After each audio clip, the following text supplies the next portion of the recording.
everyone. My name is Shawn Jones, and I'm the CEO of the iNetrepreneur Network.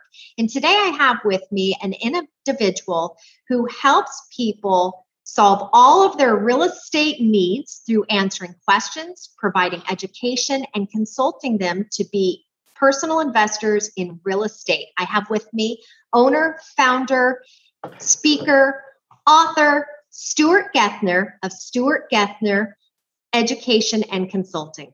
Stuart, welcome. Great to be here, Shawn. Thanks for having me. So, Stuart, I'm going to dive right into this interview with you. You work with individuals that are looking to get into real estate, or maybe they've been dabbling in real estate and they're really wanting to, what I call, up their game. But when you talk about real estate and investing, there's a lot of myths, there's a lot of unknowns. And so for someone who is looking at getting into real estate investing, share with us how you work with your clients. Well, so the primary goal of what we try to do here at Gethner Education and Consulting is educate people on how to create additional streams of income through investing in real estate. And so everyone's seen the TV shows, the fix and flips, and those hour-long, and about 50 minutes into it, there's this big crisis. Oh my gosh, we didn't know there was a big rock under the sink or whatever. And then by the time the show's over, they're holding up their $40,000 check and, oh, thank goodness we made money. So that's everything solved in an hour in those shows. But really, if you want to create long-term wealth, from what we've experienced, investing in fixed assets like real estate is not get rich quick, but it's get rich slow, and it works every time. So we work with people to educate them on how that works, whether they have no money or whether they have capital to invest. So we come from an education standpoint as opposed from a sales and marketing standpoint. Does that make sense, Shawn? It does. And with that, you've been able to also incorporate your consulting side. So once you've provided your clients with the education, where do you take it from there?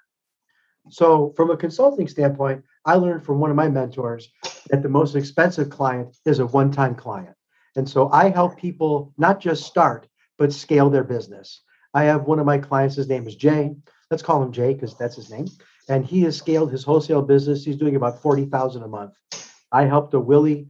He has this vision of putting together an upscale RV park in Florence Junction.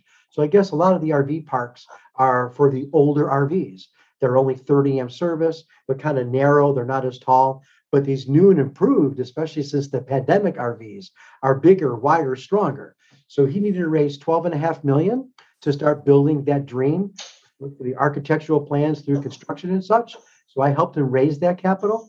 So from start to finish, start to scale, I'm involved in those processes, working hand in hand, shoulder by shoulder, to making sure that we create a success story. That's incredible. And you talked about getting the funding, helping raise the funds. Can you dive a little bit more into that? Is it bringing other investors? Where do you typically send someone to find the capital for these large properties, for these large investment opportunities? Sure. So you don't have to have a lot of money. And I think that's one of the things we all learned as a kid. You have to have money to make money. I helped this gentleman, Albert, raised about $3.5 million. He had $0. He was able to pay me, but he actually had $0 to put into the transaction to buy a 74-unit apartment complex down in Tucson. So if you go back on your calendar about maybe 10, 12 years ago, 2008, 2009, you could buy property on the courthouse steps pretty much in any city or county across America for maybe 30, 40, 50 cents on the dollar. The challenge is no one had money. You fast forward to today's marketplace, sometimes finding these deals are a little harder, but there's a lot of cash on the sidelines. And so people are looking for opportunities. If you put your money in the bank or buy a CD or government bond, they're paying 0 nothing. So if you really want to at least hedge inflation or create additional cash flow, positive cash flow, in our opinion, local real estate areas that you can actually drive by and touch and say, hey, I own a piece of that, or I'm a part of that. That is really where long-term wealth is created. I love that. And Stuart, with what with what you do and you offer, and I know that you're also a trainer for the iNetrepreneur Real Estate Academy, and you teach individuals on a weekly basis. It's not sales based; it's truly education. You talk on so many different topics. I mean, even down to insurance and how to get appraisers to come in. I mean, all those little nuances that are needed to complete real estate transactions.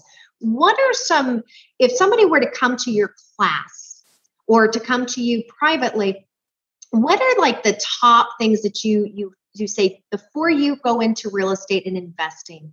These are some things you need to consider. Well, that's a great question. And I'm reminded, there was this great business philosopher. I don't know if you ever heard of him. His name is Jim Rohn. And he said that he has this story that he tells about Jesus. And I'm not very religious. This is religious, but he had a great story. The story was when Jesus would speak and he rose from the dead, about a third of the people completely believed and followed him. About a third of the people wanted nothing to do with him, turned and walked away. And about a third of the people were confused. And he stands up there and he says, do you want to know why they were confused? And there's this long pause, and the audience is like, yeah, like, why were they confused? And his answer is, I have no idea why they were confused, but they were confused. Let's just call them the confused ones. So when you're confused, a confused mind does nothing. So the first thing you want to do is create clarity of what you're trying to accomplish. And in real estate, there's so many different ways you can make money. I remember when I was a kid growing up in Chicago and we'd go to Cub games. There was, back in those days, there were fields in the neighborhoods and there was never any parking.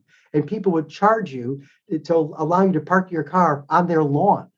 That's how creative they were to create extra money through real estate. There's development, there's wholesaling, there's so many different ways. We focus on to start with, what are you trying to accomplish and what are your resources? And whether or not you know investors, whether or not you know property, whether or not you have those resources, that's what I'm for. And I'm here to tell you that most investors, they don't really care about you as much as they care about the deal. So if you find a good investment property, which will help you find, then we package it and we present it to a plethora of investors. And those that are interested, they'll come forward. So from a real estate perspective, the first thing we want to create is clarity. The last thing we want is confusion. And we want to make sure that we have our eye on the target and we don't get sidetracked or any knee-jerk reactions. We want to stay focused on the end goal. Because, the first time you rode a bike, I don't know when the last time you rode a bike was, but the first time you got on a bicycle and they took the training wheels off, you probably fell. And so if you just quit right then and there, you'd never learn how to ride a bike. But if I brought you to my office right now and we brought a bicycle out in the parking lot and I said, here, Sean, ride the bike, you might get on it and wobble for maybe a few seconds. But in a few minutes, you're riding up and down the parking lot, riding that bike. The point being is that once you learn a skill, once you have the skill, once you have knowledge, I can't take that away from you. And so we've been investing in real estate since 1987.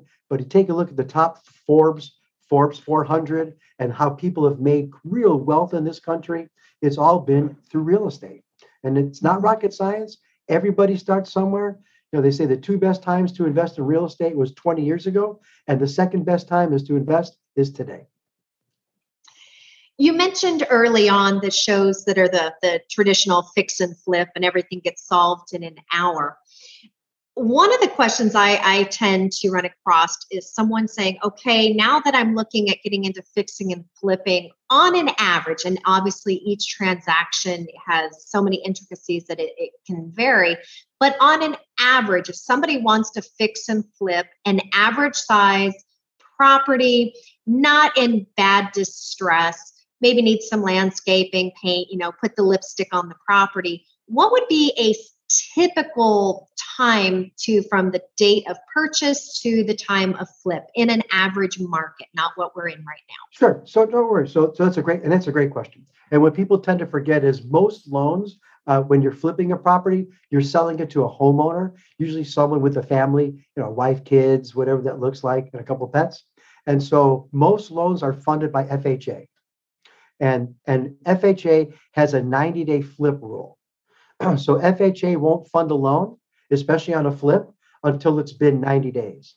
And that rule came from back in '05, '06, '07, when we were turning property over before you could even finish it. You were marking it up 10, 20 grand, and that set the pace for the neighborhood. And the next person marked it up 10, 20 grand, and that ceiling kept on getting higher and higher, and then the bottom dropped out. So so for your typical transaction, it's going to be about 90 days. And so we're looking at a typical profit. I know you didn't ask that, but I'll throw that on the table as well. Nothing less than 20, 25 grand, to be honest with you. The more detailed, the more intense it is. I know you said just, lipstick, landscaping, maybe some flooring. But if you have mold, if you need a new AC, then your profit margins are probably going to be in the 40 to 60 grand range. And those are legitimate numbers. Okay. So Stuart, if somebody would like to, what I call pick your brain, learn more from you through your education and consulting services, how can somebody reach you? Well, first of all, I'd be honored to chat with anybody. So I think that the biggest fear is people get concerned that, again, they don't have the money, they don't have the resources, they don't know where to begin. And so they become embarrassed. And they become embarrassed and they analyze the situation. And I'm sure you've heard the expression, they get analyzed till they're paralyzed. And before you know it, another year's gone by and we're in the same situation. So I offer everyone an opportunity if you want to sit down with me. I call it a 30-minute momentum session. And I guarantee that when we're done, that you'll leave with a plan that will work for you. No charge, no charge. I've learned through going to various seminars myself, and especially I'm a big fan of Tony Robbins, that if you educate people, if you just educate them and you don't have to sell them or pitch, there's a percentage of people that'll take that education and they'll go out there and they'll do something with it. And then there's a percentage of those people, they'll take that education and they'll do nothing with it. They'll decide it's just not for them. And that's fine. And then there's a percentage of people that are going to want some more help or assistance. And that's where I fit in if you're looking for some more help or assistance. So I'll give you my email address. I'll throw up my website and my phone number. And if you feel like you'd like to have a quick conversation or sit down for a 30-minute momentum session, I'd be honored to help you. So my phone number is pretty simple to remember. 480 is my area code, 443-4500. That's 480-443-4500. My website's pretty easy. Contact Stuart, and Stuart is Stuart, but if you spell it the wrong way, Stewart, it comes to me anyway. ContactStuart.com, and my email address is my name, Stuart@Gethner.com, Getner, Stuart@Gethner.com. And again, everybody's got to start somewhere. It's like riding that bike. It doesn't matter how old you are. If you want to learn how to ride a bike, you can probably learn how to do that, get that knowledge. And again, once you have that knowledge, you're able to take it with you for the rest of your life, regardless of the marketplace. In the old days, we would have black appliances, and they're stainless steel appliances, and their countertops are quartz, and then they're granite, then they're from those things change, but the concepts never change. And so once we have that opportunity to sit down and get educated, I promise you'll be well on your way. Wonderful. Stuart, I want to thank you so much for taking time to be here and share your knowledge and experience with the world. Thanks for having me. Ladies and gentlemen, we just had Stuart Gethner, owner of Stuart Gethner Education and Consulting. He is one of our panel speakers at our upcoming Art of Connection Global Summit on September 21st. You too can hear more from Stuart, experience his hands-on workshops that he'll be hosting during the event. You can visit the event site at artofconnectionsummit.com.